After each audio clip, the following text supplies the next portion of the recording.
Señoras y señores, bienvenidos. De nuevo, un saludo. Nos encontramos aquí mirando a la bahía y, como siempre, con una persona especial, porque estamos conociendo mejor Algeciras, estamos conociendo mejor su historia y sus tradiciones a lo largo de estas entrevistas que venimos ofreciéndoles desde hace ya algún tiempo. Hoy está con nosotros uno de los algecireños que más y mejor conocen la historia de nuestra ciudad. Mario Ocaña, historiador, con una amplia experiencia en la docencia que ha ejercido en varios institutos algecireños y que ejerce actualmente en el Instituto del Saladillo y en la UNED, donde es profesor tutor e imparte clases de geografía, historia moderna e historia del arte. Es autor de varios libros sobre la historia de Algeciras y de otras publicaciones con las que ha ganado varios premios. Es además miembro de la Junta Rectora del Parque Natural del Estrecho, de la Comisión de Patrimonio de Algeciras y habitual colaborador del diario Europa Sur, donde escribe una columna que probablemente muchos de ustedes habrán leído más de una vez. Además, desde el 92 al 96 ha sido el vicedirector del Instituto de Estudios Campos Gibraltareños y presidente de la sección primera de Geografía e Historia.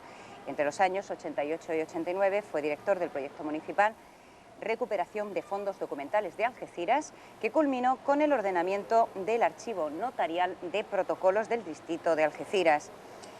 Y dar lectura a la cantidad de cursos y congresos a los que ha asistido y a los artículos que ha elaborado podría llevarnos prácticamente toda la mañana, pero será él mismo quien nos cuente algunas de las actividades que ha realizado en los últimos años. Mario Ocaña, buenas y bienvenido. Hola, buenas y bien hallada. La verdad es que, a tenor de su historia profesional, su historia académica, pocas personas como usted conocen las tradiciones y la historia, no solo de Algeciras, sino también del campo de Gibraltar, ¿no? Bueno, yo la verdad es que llevo ya un montón de años dedicándome a la investigación en la comarca, prácticamente desde que volví de Madrid, donde hice mis estudios universitarios, allá por principios de los 80.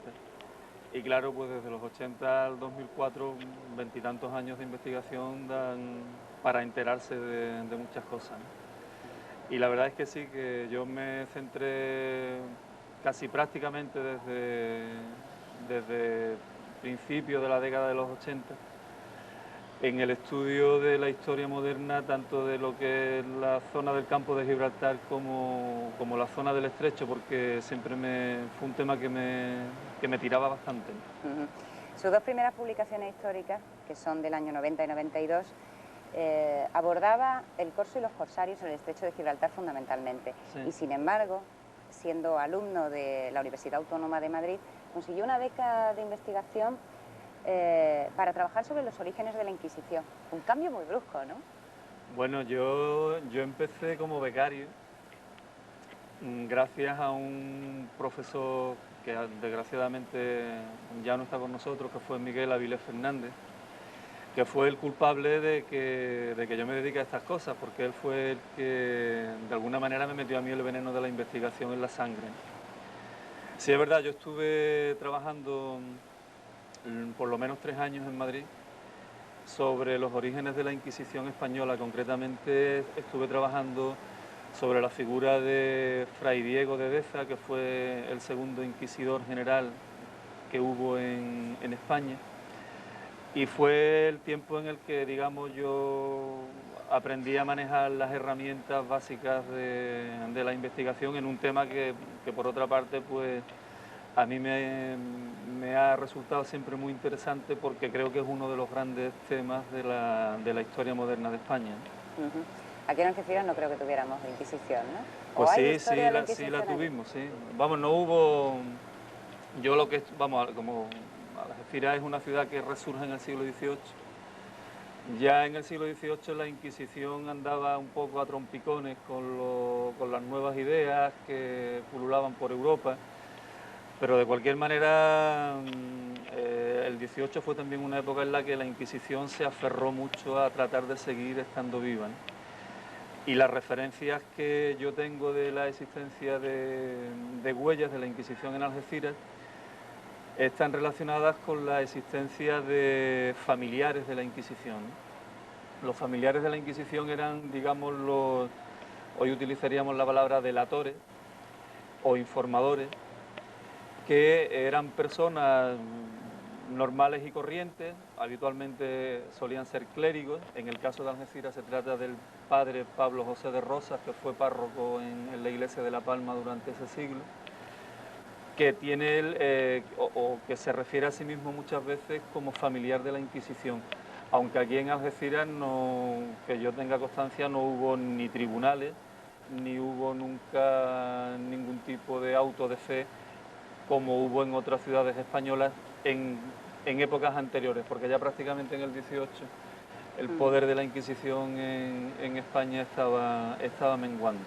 Y aquí ya te digo que la única referencia que yo he encontrado ha sido esa. Bueno, y otra vez recuerdo haber leído en algún legajo del Archivo Histórico Nacional de Madrid la existencia de un penitenciado por la Inquisición que se llamaba Juan de Algeciras, pero no sé si eso respondía a que el hombre fuera de aquí o que era un apellido normal y corriente. O sea que aquí tampoco se empleó muy a fondo la Inquisición, porque además una de sus publicaciones hace referencia al poblamiento de la Nueva Algeciras en el siglo XVIII. Sí. Eso significa que en Algeciras no había gran cosa hasta esa fecha, ¿no? Bueno, Algeciras, como ya sabemos, pues bueno, se ha publicado mucho en los últimos años. La ciudad fue una ciudad realmente importante en lo político, en lo económico y en lo militar, hasta su desaparición a finales del siglo XIV, como ya demostró, por ejemplo, Antonio Torremocha, que ha investigado mucho sobre ese tema. Sabemos que la ciudad como tal desaparece, ¿no? ¿Por qué, Mario? Es una cosa que siempre no sé, me ha suscitado curiosidad. ¿Por qué en esos siglos esto se queda sin población y muere de alguna manera? ¿Por qué se tarda tanto en esa repoblación? Bueno, la desaparición de la ciudad supone que el único núcleo urbano que queda en la zona de la bahía es Gibraltar, ¿no? La ciudad de Gibraltar va a seguir estando viva hasta el día de hoy, pero bueno, Tarifa también en el otro extremo, pero en lo que es el arco de la bahía, Algeciras queda hecha papilla, ¿no? ¿Por qué? Pues porque Mohamed V, que curiosamente es el rey que construye la mayor parte de la Alhambra, considera que no puede conservar la ciudad y entonces la arrasa. ¿Por qué no se establece aquí antes la población? Pues porque venirse a vivir a esta zona de la península en aquellos tiempos era muy peligroso. Ten en cuenta que bueno, casi todas las ciudades que datan de aquella época son ciudades que se guarnecen detrás de recintos amurallados, porque el territorio era muy hostil.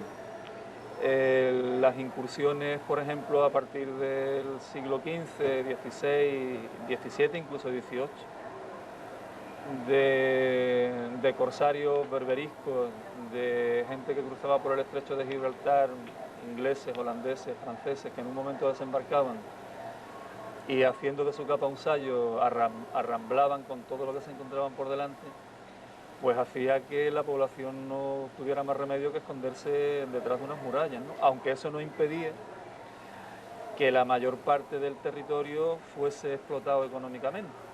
Yo, por ejemplo, que estoy ahora trabajando en la tesis, pues he localizado muchísimos cortijos, muchísimas haciendas que, siendo propias de gente de Gibraltar, existían en el arco de la bahía, desde la dehesa de la Punta en Getares hasta el cortijo de las Algeciras, que se dedicaban pues al cultivo de cereales y sobre todo de viñedos, ¿no? A lo largo de todo ese periodo.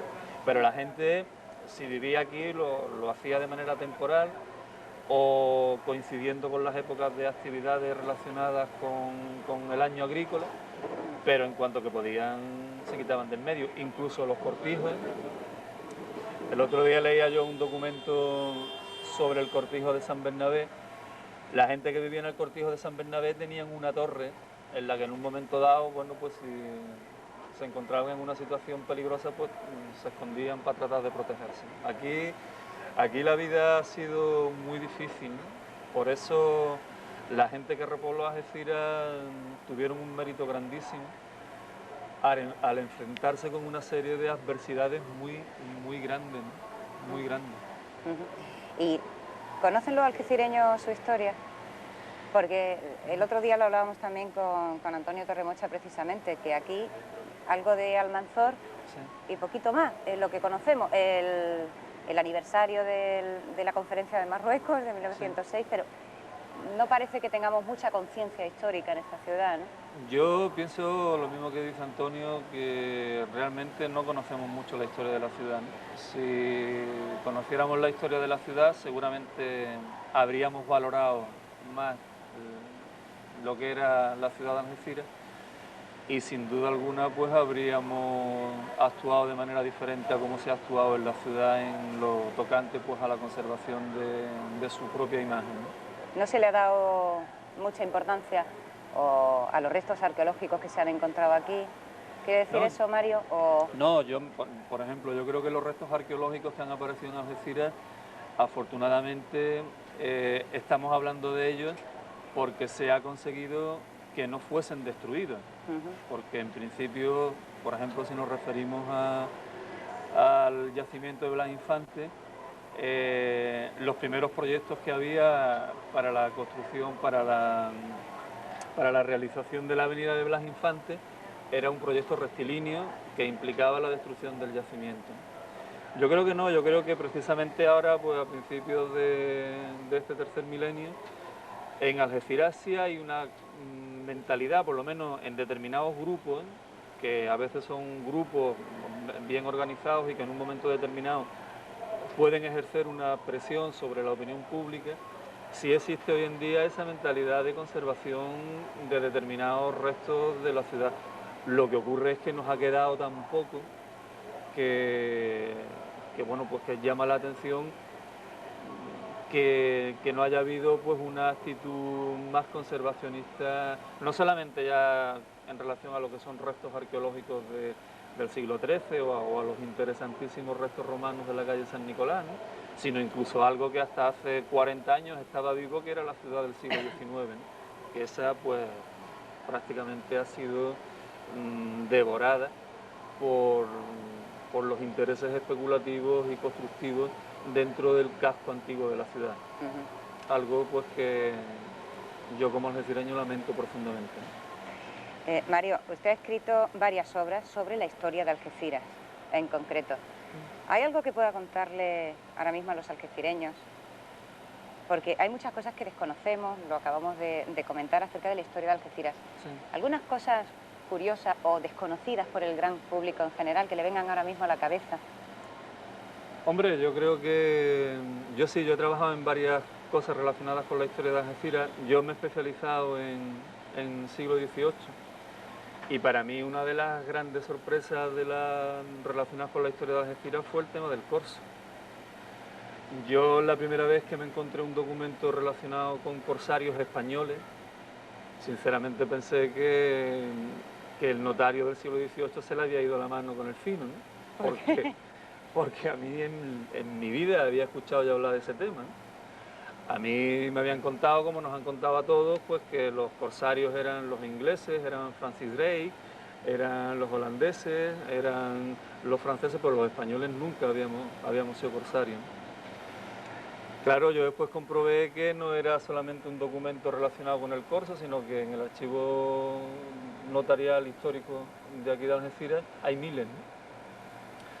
Y bueno, pues a mí me sorprendió mucho ese tema, me sorprendió mucho sobre todo una vez que después de analizarlo y de trabajarlo durante bastante tiempo, pues se sacan las conclusiones, ¿no? Y claro, las conclusiones que sacas es que bueno, la primera conclusión que saca es que Algeciras es una ciudad portuaria, hoy lo ha sido a lo largo de toda su historia, y si alguna vez la ciudad desaparece y vuelve a renacer, seguirá siendo una ciudad pegada a un puerto.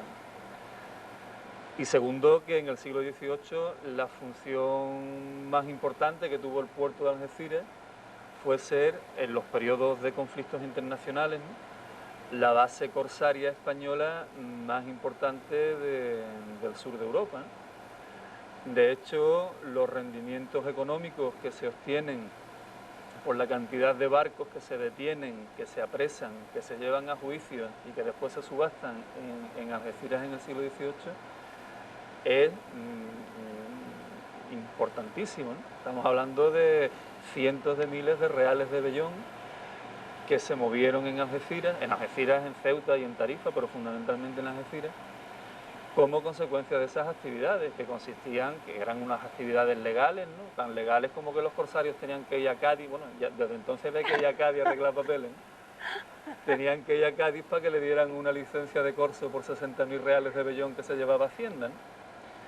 Entonces es una actividad importantísima, ¿no? Por ejemplo, la iglesia, la ermita que ahora es Museo de Arte Sacro, que está allí al lado del río de la Miel, que era el puerto de Algeciras, esa en gran medida la pagaron los corsarios algecireños como muestra de los favores recibidos por los santos, ¿no? Así que yo creo que a mí por lo menos el 18 fue una de las cosas que más me llamó la atención, ¿no? Y me llamó mucho la atención por eso, porque claro, te encuentras con que Algeciras en aquella época, que esto tiene que ser un pueblucho, ¿no? De 4 casas y un chocerío, como decía el padre Martín Bueno.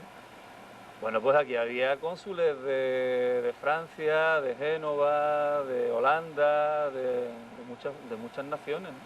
Porque aquí se tramitaba, aquí había un tribunal de marina que no daba abasto a la hora de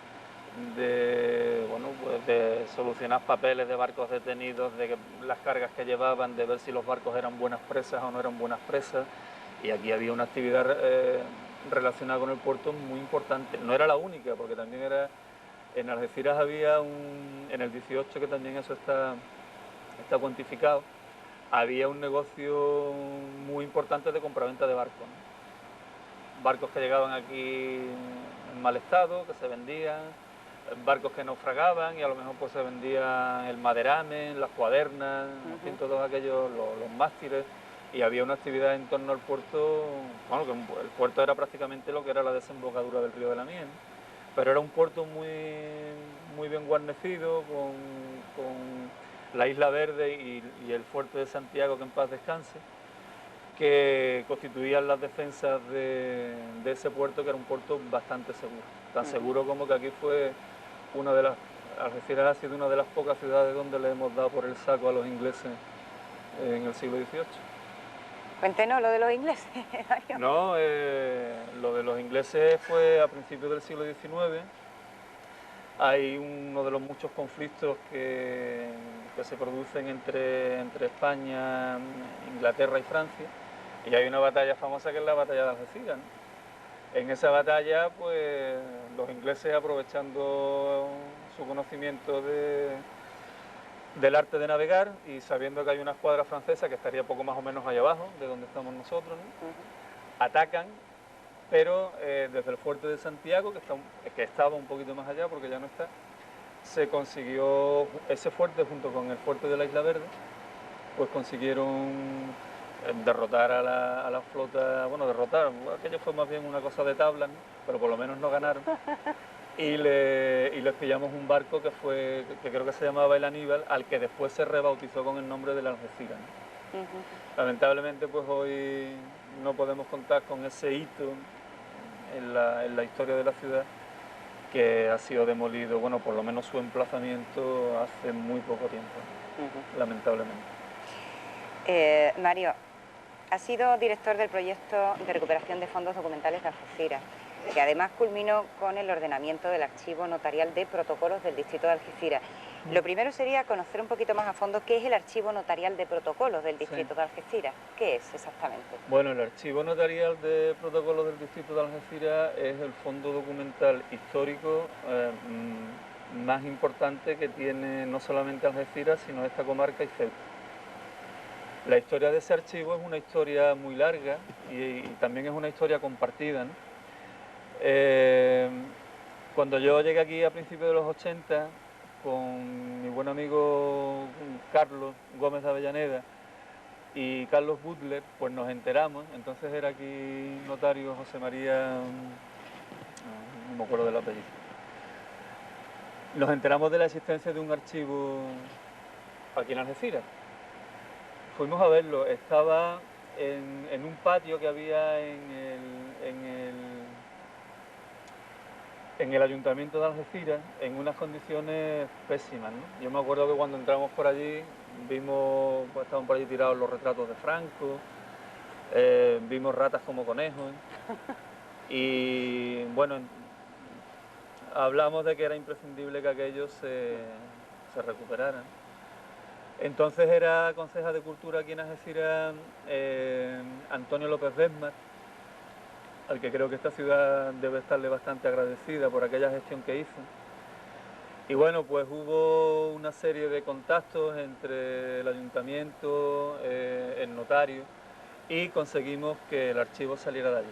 El archivo tiene una riqueza documental apabullante, ¿no? Ahí está prácticamente todas las actividades económicas que se desarrollan en Algeciras, Ceuta y Tarifa desde tiempos muy antiguos, ¿no? Desde, bueno, de Tarifa, de Ceuta hay documentación de la época portuguesa y de Tarifa hay documentación desde el siglo XVI.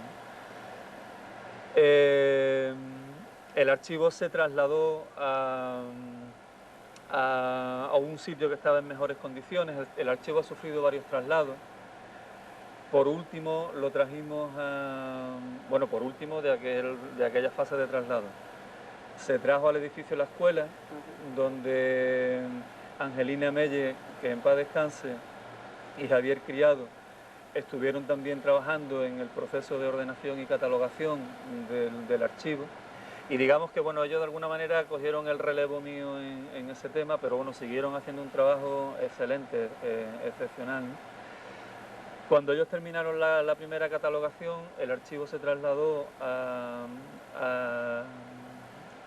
la José Luis Cano, donde se habilitó estupendamente, y desde un tiempo a esta parte lo lleva muy bien Manolo Tapia, que ha hecho una cosa muy importante, que ha sido darle continuidad al archivo, no quedarse solamente en lo que existía, sino que ha ido ampliando la documentación que existe, de manera que gran parte del siglo XX está ahora mismo archivado y conservado para el futuro, ¿no? El archivo se trasladó otra vez como consecuencia de la exposición de Almanzor. Ha estado, creo que por lo menos 2 años, compartiendo espacio con la sede del equipo de arqueólogos municipales en unas dependencias que están allí junto al Varadero, y creo que ahora se está en disposición de trasladarlo a un sitio que yo le pido a quien haga falta que por favor que sea ya el último traslado que se haga del archivo, porque los archivos con esos traslados la verdad es que sufren mucho y por mucho cuidado que se ponga siempre se producen efectos colaterales, ¿no? Esos documentos, que además son tan antiguos, ¿qué tipo de actividades económicas recogen? ¿Qué tipo de...? Pues todas. Yo he encontrado ahí, por ejemplo, desde compraventa de esclavos en la Plaza de Abasto, a contratas de corsarios, compraventas de viviendas, testamentos, que son unos documentos interesantísimos pues, para estudiar, por ejemplo, los ajuares familiares o incluso la procedencia de la gente, ¿no? Ahí se recogen documentos relacionados pues, con lo que es la vida cotidiana, ¿no? La vida económica, ¿no? El que, yo qué sé, pues el que quiere montar un negocio y quiere abrir una tenería, por ejemplo, una curtiduría de pieles, pues refleja su actividad en esa documentación. Ya te digo, es un... O sea que una persona puede seguir el rastro en un momento dado incluso de sus antecesores, de sus antepasados, de su familia a través de esos documentos. Hombre, eso se hace mejor en un archivo parroquial, pero también en el archivo notarial en muchos casos te da pistas sobre las personas. Por ejemplo, los testamentos son muy interesantes porque te hacen una fotografía de la capacidad, bueno, de la posición económica de una familia. ¿Algún testamento que haya tenido oportunidad de leer? El de Ontañón, por ejemplo, que está ahí, ¿no? Testamentos de corsarios. La documentación notarial es muy fría, pero a veces te encuentras cosas que te llegan así un poquito a... Yo recuerdo un testamento de un gibraltareño que vive en los barrios, pero hace su testamento aquí. Y es muy curioso, ahora mismo no me acuerdo cómo se llama el hombre, es un testamento de finales del siglo XVIII, Y te digo que es curioso porque normalmente los testamentos es un documento pues burocrático y frío, ¿no? Bueno, pues este hombre dice en el testamento: yo que soy fulano de tal, hijo de fulano, de sutano, natural de Gibraltar, y al final del testamento dice: y salí de Gibraltar en la barriga de mi madre, siendo el mes de agosto de 1704. Y el hombre a los 80 años, por lo menos, ¿no?, se acuerda cuando está redactando el testamento y lo coloca, ¿no?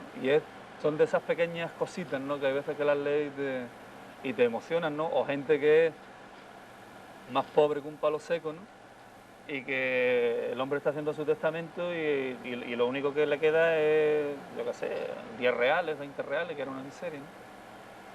Y dice: bueno, y este dinero se lo dejo a la hija de la mujer que me ha estado atendiendo, pues para que se compre o para que se haga un trajecito, ¿no?, cosas de ese tipo, ¿no? Y te encuentras, bueno, pues detalles muy, muy humanos, ¿no? Aparece también documentación, por ejemplo, yo qué sé, es que hay tantas cosas. Pues, Lo de los esclavos me llamó la atención. ¿Se vendían esclavos ahí en la Plaza de Abastos? Sí. Durante gran parte del siglo XVIII, bueno, casi todos los esclavos que se venden aquí son marroquíes, porque en el 18 Ceuta estuvo asediada durante mucho tiempo y como consecuencia de los conflictos, bueno, pues unas veces los marroquíes hacían prisioneros a los españoles y viceversa. Y muchos de ellos se venden aquí. Bueno, más que muchos, muchas, porque la inmensa mayoría de los esclavos que aparecen por aquí son mujeres. ¿Por qué? Pues no lo sé, me imagino que porque debían, verás tú, es un tema bastante difuso, ¿no? Pero a través de la documentación que ves sobre los esclavos, casi todos ellos se dedicaban a lo que hoy es el servicio doméstico, ¿no? Pero la posición de la mujer esclava debía de ser una posición, si la situación de la mujer normal y corriente en el 18 ya debía de ser, digamos, de segundo nivel, te puedes imaginar cuál era la posición de una esclava, ¿no? Y eso se ve a veces porque hay veces que tú puedes seguir la vida de una persona durante un periodo de tiempo y vas viendo que muchas veces, cada año, esa mujer tiene un hijo nuevo, de un padre distinto. Claro, pues eso te da mucho que pensar, ¿no? Claro. Las esclavas que hay aquí son casi todas marroquíes, siempre se las definen como de pelo rizado, color de piel membrillo cocho, membrillo cocido, y todas estaban erradas, ¿no? Es decir, venían con marcas de hierro en la cara, como si fueran bestias, porque legalmente los esclavos tenían el mismo nivel jurídico que podía tener un caballo o una mula, ¿no? Eran semovientes, ¿no? Y como tal pues se compraban y se vendían aquí en la Plaza de Abastos o en una feria de esclavos muy importante que había en esta zona en el 18, que era la Feria de Ronda. La Feria de Ronda. Mario, vamos a seguir hablando de esto y otros muchos temas porque también nos queda abordar la parte más ecologista de Mario Caña. Bueno, porque si usted quiere llamarlo así. Sí, porque pertenece a la Junta Rectora del Parque Natural del Estrecho y del Parque Natural del Estrecho también tenemos mucho de qué hablar. Volvemos en unos segundos.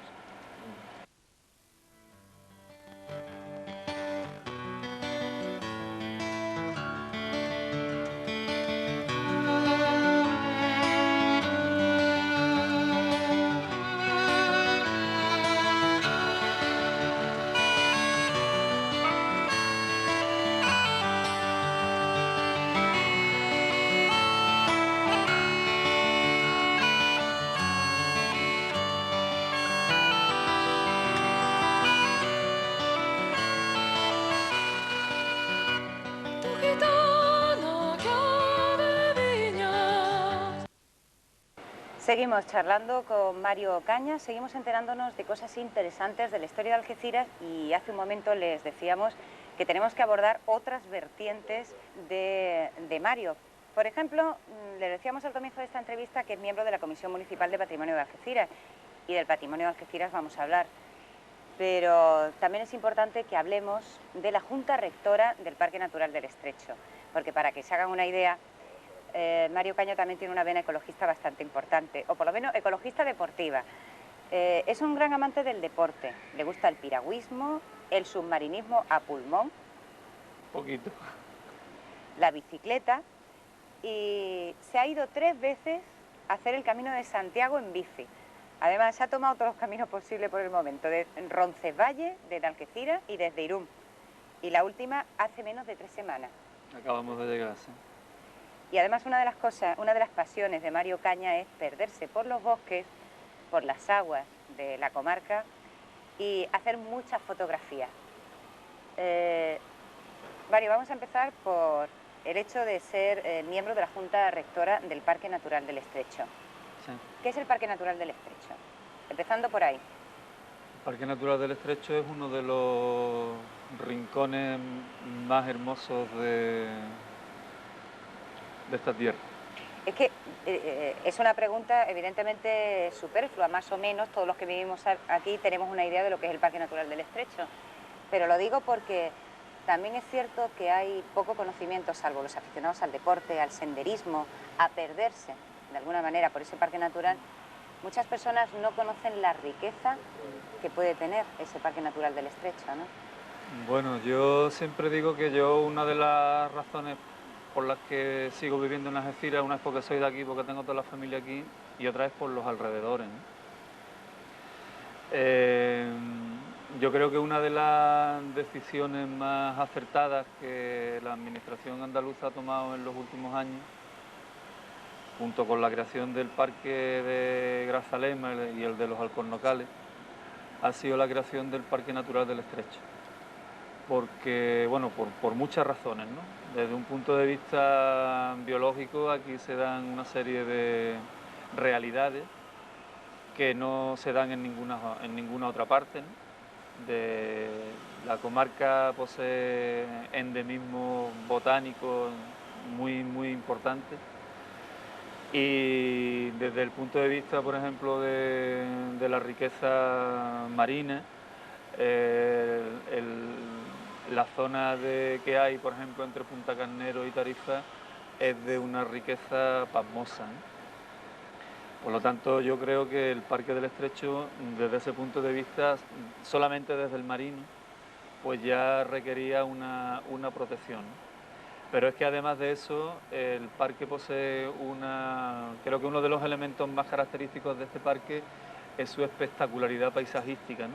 La contemplación de las laderas que bajan desde la Sierra de la Luna hasta el Estrecho y la contemplación de las tierras de Marruecos al otro lado, eso es un espectáculo diario y gratuito, ¿no?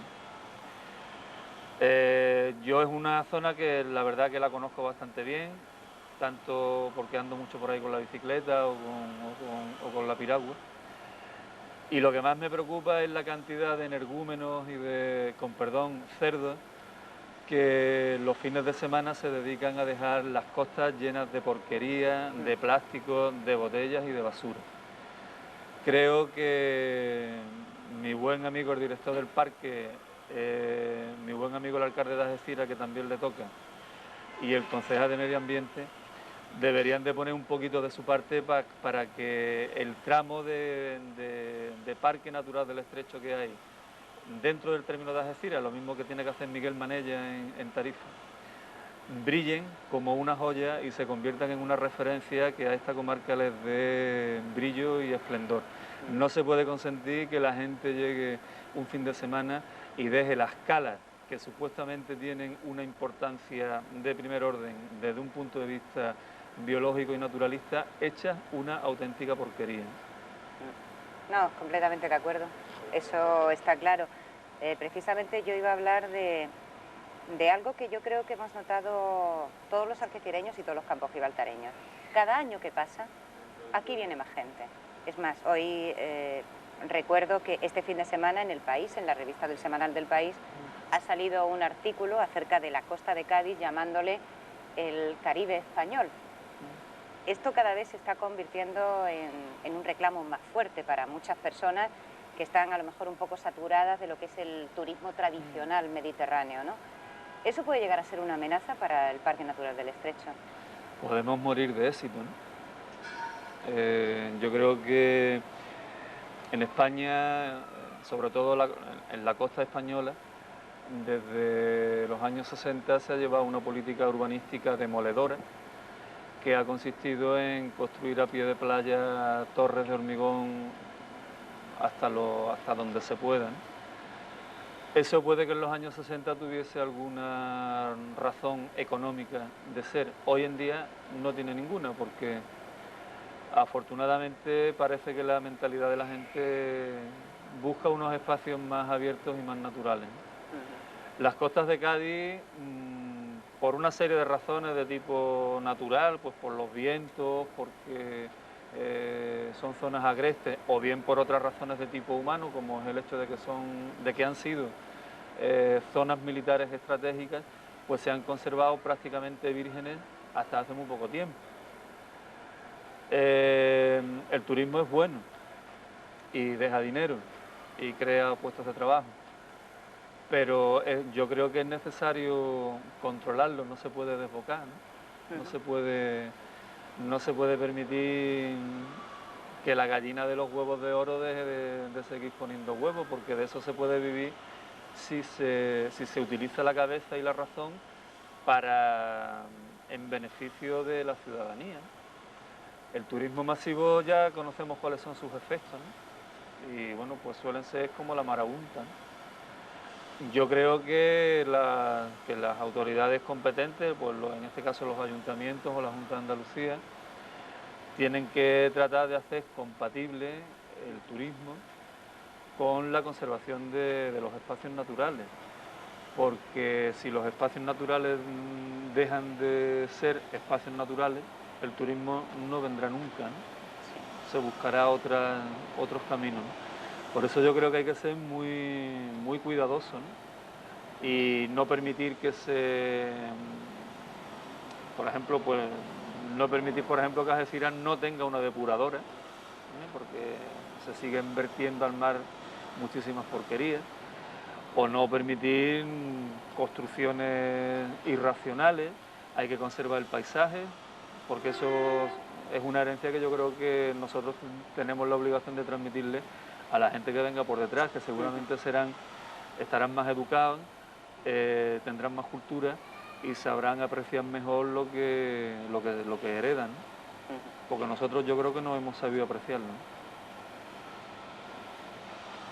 De todas maneras, el tema de la depuradora es una cosa que el tema de la depuradora ya... es un tema que Yo no no sé termina de resolverse, pero que... la cantidad de años que llevamos ya detrás pues, de una 8 o 9. depuradora y además cada día piden un papel nuevo, lo decía el alcalde de la ciudad, hace relativamente poco, cada vez te piden un papel nuevo, cada vez te dicen que ahora esto, que ahora lo otro, no, pero esperamos que a partir de ahora ya la cosa vaya un poquito mejor, por lo menos eso es lo que parece. Eso es lo que se desea.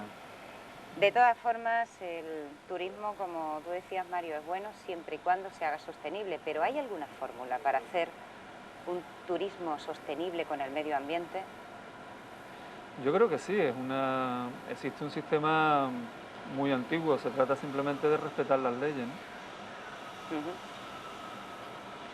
Pues es una reivindicación con la que yo creo que la mayor parte de los algecireños y los campos gibraltareños estaremos de acuerdo, que se conserve ese Parque Natural del Estrecho, ese patrimonio que es de todos.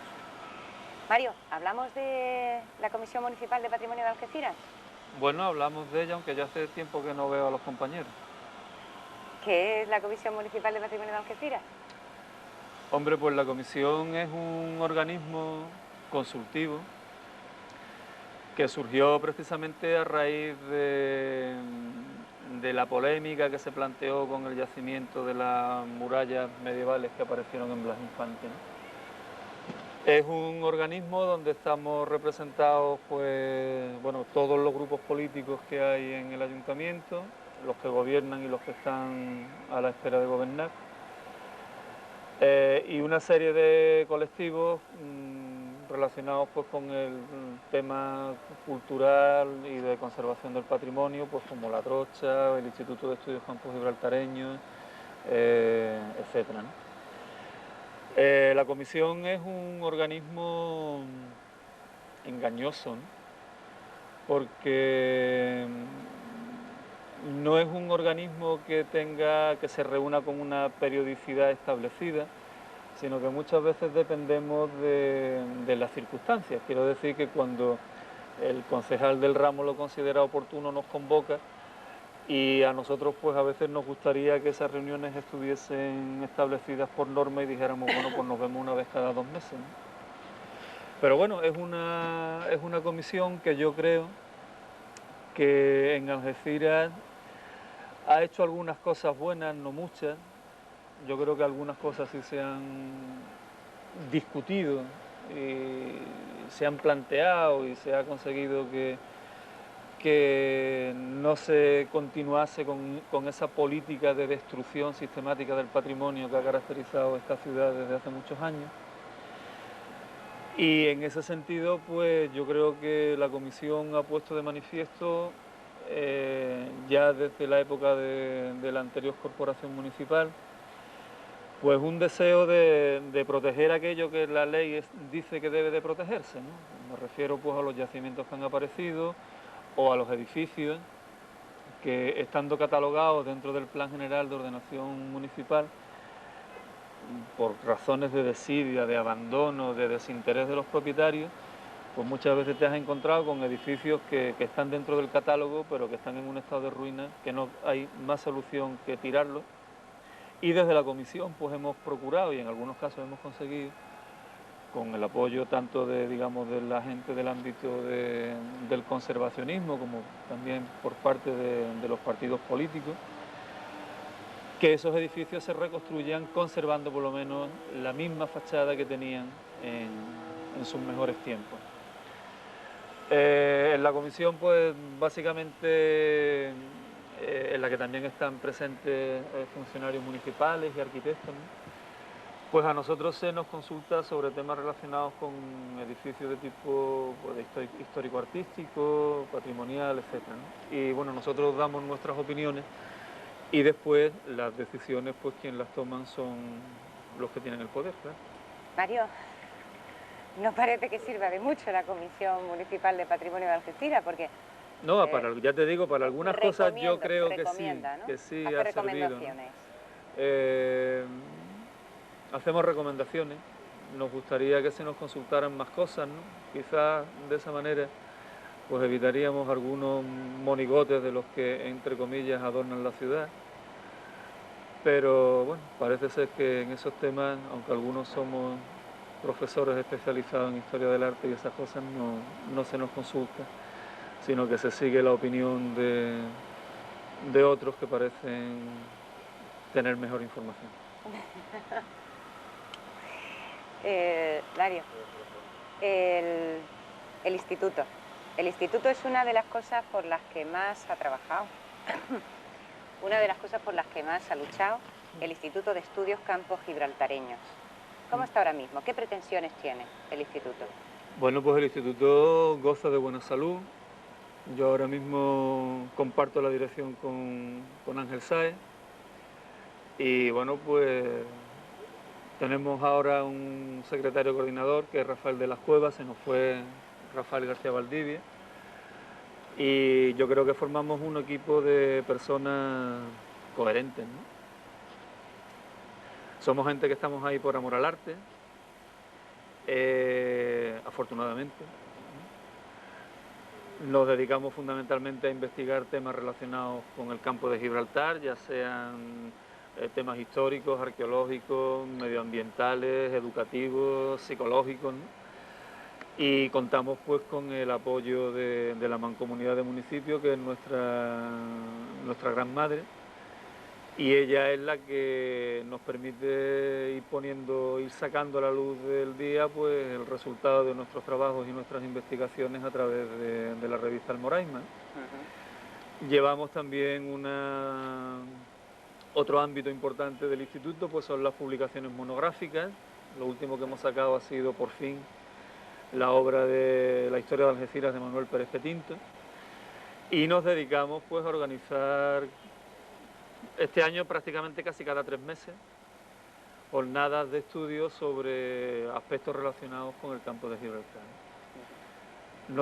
Nuestras ambiciones son seguir contando con la suficiente ayuda financiera como para poder seguir manteniendo el mismo nivel de trabajo que tenemos hasta ahora, y aspiramos pues a que ese nivel no baje, ¿no? Porque yo creo que en el instituto nos hemos puesto como meta ser críticos con nosotros mismos, y cuando entendemos que algo no tiene la talla que se requiere, pues a veces no tenemos más remedio que echarlo atrás.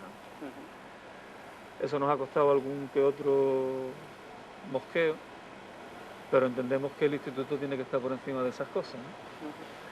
Porque si no podemos caer en una situación que no queremos, ¿no? Ahora mismo el objetivo más inmediato que tenemos es el Congreso Internacional sobre la pérdida de Gibraltar y el nacimiento de las nuevas poblaciones, que lo celebramos en San Roque en octubre. Y bueno, pues gracias al trabajo de todos los miembros de este instituto, sobre todo de la sección primera y de la sección segunda, que somos los que estamos más directamente implicados, y a la colaboración del Ayuntamiento de San Roque y tal, pues el Congreso está prácticamente organizado y planificado. Nuestro objetivo no es más que hacer que el campo de Gibraltar, que las ciudades del campo de Gibraltar y que los ciudadanos del campo de Gibraltar tengan una referencia para saber quiénes son, qué riquezas tenemos, cuál ha sido nuestra historia, cuál es nuestro nivel de conocimientos en el ámbito de, yo qué sé, del medio ambiente o de la conservación de los espacios naturales. Básicamente es investigar para publicar y para informar, ¿no? Mario, ¿cómo está ahora mismo lo que podríamos denominar la cantera, o las personas que ahora mismo tengan interés por investigar, por estudiar la historia de Algeciras, del campo de Gibraltar en líneas generales? ¿Está mejor que hace unos años o la cosa más o menos...? Bueno, yo en ese sentido soy optimista, ¿no? Yo creo que... Yo te he hablado antes, por ejemplo, de cuando se empezó el tema del archivo de protocolos. Aquí éramos trayer de la burra, ¿no? Hoy en día yo creo que eso ha mejorado bastante, ¿no? Y ha mejorado bastante por varias razones, ¿no? Una de ellas, que a mí me parece muy, muy importante, es la existencia en Algeciras del Centro Asociado de la Universidad Nacional de Educación a Distancia, ¿no? Yo soy profesor allí, no digo esto por hacerle propaganda al centro, me parece que... No, estuvimos el otro día con Antonio Torremocha hablando precisamente de lo mismo, que la UNED podría llegar a convertirse en un foco cultural, de divulgación cultural, un foco en el que, no sé, que podría irradiar muchísimas cosas en el campo de Gibraltar, y que sin embargo casi siempre estaba a la última pregunta.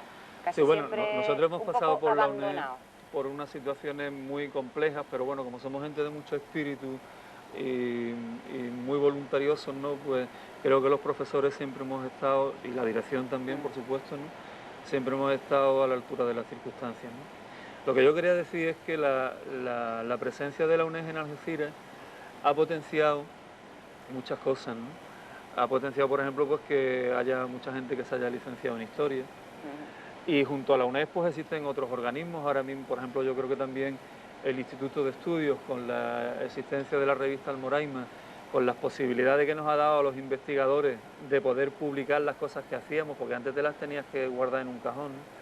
Pues yo creo que en ese sentido la situación ahora es mejor, y yo confío que en el futuro sea mejor todavía, ¿no? Porque, hombre, yo recuerdo que hace unos años plantearte, por ejemplo, un congreso internacional sobre Almanzor, como el que ha organizado el Museo y la Fundación Municipal de Cultura, pues era prácticamente algo impensable, ¿no? O el nivel de publicaciones que hay ahora mismo en el campo de Gibraltar, en temas, bueno, históricos o literarios, ¿no? Que también es bastante alto, ¿no? Quizás lo que nos falte sea un poquito de proyección fuera, ¿no? Quizás somos un poco bastante endogámicos, ¿no? Nos lo comemos, nos lo guisamos y nos lo comemos dentro de la comarca, ¿no? Y deberíamos de tener quizás un poquito más de proyección fuera, que se supiera fuera qué es lo que aquí se hace, ¿no? O los pasos que se han dado en investigación histórica o en creación literaria o artística, ¿no? Que también hay un campo bastante amplio, ¿no? Yo ya te digo, yo en ese sentido soy optimista. Y espero que, bueno, que se vayan produciendo incorporaciones de la gente más joven, que tenga curiosidad y que tenga interés, porque estos son digamos, los ingredientes básicos para que este tipo de instituciones, pues como son o el Museo de Algeciras, o el Departamento de Arqueología Municipal, o el Instituto de Estudios, y otras asociaciones, ¿no? El interés y la curiosidad de la gente es lo que hace que estén vivas. Si eso no falla, pues el futuro será optimista, ¿no? A eso iba el tema del apoyo institucional. ¿De qué manera podría conseguirse, no sé, me imagino una persona que tenga inquietudes literarias, que haya publicado, como es el caso de María Ocaña, que ha publicado no solo libros de tipo histórico, de investigación histórica, sino que también ha publicado otras obras, relatos cortos, que no tienen nada que ver con el tema histórico, sino que eran simplemente su propia afición a la literatura, ¿no? Pero, ¿qué medios? ¿Qué medios tiene una persona aquí que tenga inquietudes y a lo mejor que tenga mucho talento? A lo mejor tiene un talento desmedido, a lo mejor es, no sé, casi un futuro Cervantes, pero ¿qué vehículos existen aquí en Algeciras para llevar eso hacia adelante? Porque es evidente que el talento hay que cultivarlo y hay que cuidarlo. Yo te hablo de la parcela que conozco, ¿no? Que es la parcela del Instituto de Estudios. Nosotros somos una institución bastante peculiar porque somos una institución muy democrática, ¿no? ¿Cuáles son los caminos? Pues, por ejemplo, si una persona tiene una obra literaria o inédita, que la mande a la sección de literatura. Nosotros, el instituto tiene 10 secciones. Esas secciones se reúnen con una temporalidad regular y suelen verse los trabajos que nos envían.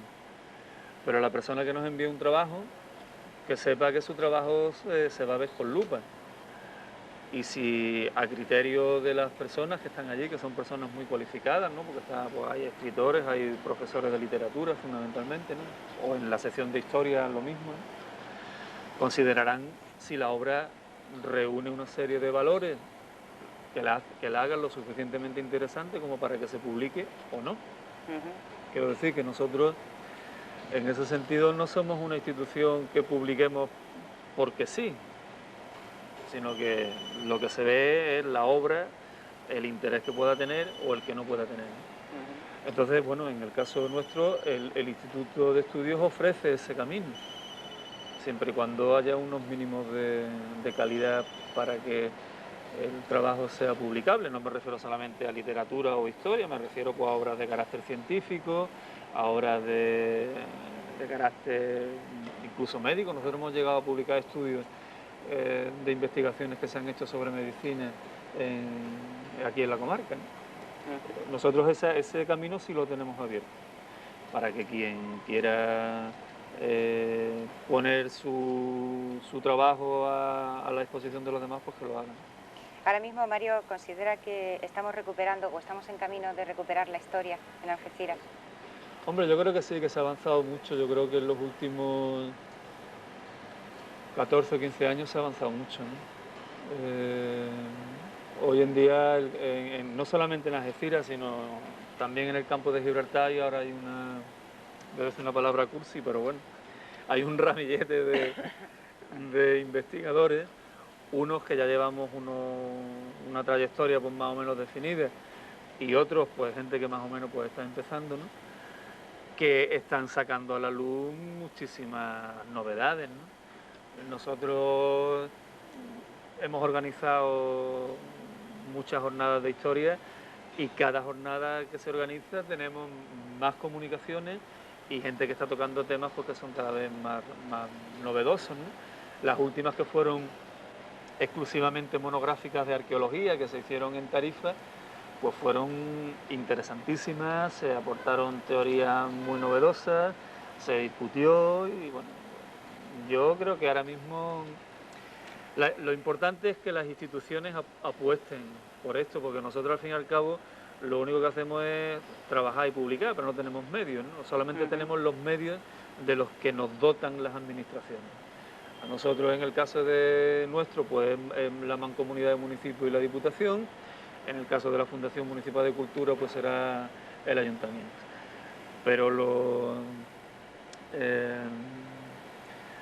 las autoridades lo que tienen que entender es que este es un ámbito que, bueno, que a veces se ve como un ámbito reducido, pero que yo creo que es importante, ¿no? Y que muchas veces no se hacen más cosas, no porque no haya medios, sino porque a veces los medios se emplean de mala manera o se dilapidan en salvas, ¿no? Y yo creo que eso ocurre a veces porque a los que somos profesionales de esto, lo mismo que el que es profesional de la fontanería o es profesional de la carpintería, pues también hay una gente que somos profesionales de, de la investigación y de la publicación. A veces no se nos consulta y a veces se organizan cosas que tú dices, jo, macho, lo que se podía haber hecho con esa pasta si se hubiesen... Pero bueno, eso yo creo que es una cuestión de que las vías de diálogo entre las autoridades y los ciudadanos pues sean cada vez más fluidas y que cada vez tengamos un nivel de comunicación más relajado, ¿no? Que yo creo que es lo que realmente nos lleva a entendernos y a poder participar en muchas cosas que están previstas, ¿no? Pues como el Congreso de San Roque o lo del año 6 que también está en marcha, ¿no? Además, Mario, que yo creo que está claro que invertir en el pasado también es una inversión para el futuro, está claro, porque realmente una investigación puede tardar más o menos tiempo, Una sacar terminación no unos termina nunca. restos o sacar unos restos a la luz puede tardar un tiempo, puede parecer que a lo mejor no da una rentabilidad inmediata, pero evidentemente sí que puede dar sus frutos para el futuro.